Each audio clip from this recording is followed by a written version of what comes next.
Samantala, higit 10 ang sugatan matapos maaksidente ang isang pampasaherong bus sa NLEX kagabi. Pag-rescue sa ilang mga pasahero naging pahirapan. Si Vel Custodio sa sentro ng balita.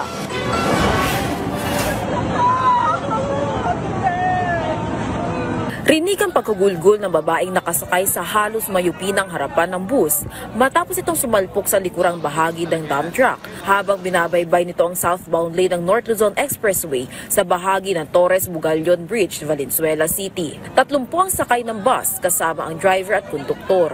13 rito ang may minor injury, kabilang ang konduktor na may sugat sa mukha at tama sa paa. Kabilang sa sugatan ng mismong kumuha ng video na si Henry, napapasok pa lang sana ng trabaho nang madamay sa insidente. 83 gulang na babae ang nagkaroon ng pinsala sa parting mukha. Ayon sa kanyang apo, galing silang Bulacan at pauwi na sana ng Caloocan nang mangyari ang aksidente. Naging pahirapan ani ang paglabas nila sa loob ng bus. Sinapak po nila yung bintana, tsaka po sila nagsibabaan. Kaya ayun po, nagtakbo na po sila, bumaba na sila ng bus.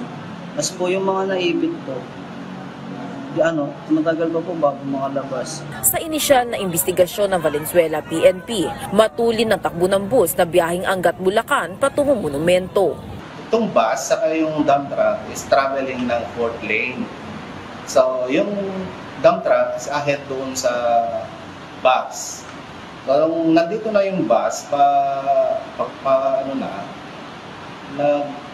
nag-vert siya ng kaliwa para hindi niya mabangga sana itong dump truck. Kaso nga lang, meron close ba na nandun sa 3rd lane na nabangga niya una. At pagkabangga niya nito, na kumapig naman pa kanan hanggang sa dire-diretso nabangga niya yung kwitan ng dump truck. Nagkaroon na ng settlement sa pagitan ng kumpanya ng bus at ng biktima at handa ang bus company na sagutin ang pagpapagamot sa mga biktimang nasa ospital. May paalala naman ng pulis, lalo na't maraming bumabiyahe ngayong Semana Santa. Sa tingin ninyo, hindi nyo pa kaya o naantok kayo o pagod kayo sa biyahe, kailangan magpahinga muna. Huwag kayong dire-diretso para makaiwas tayo sa aksidente.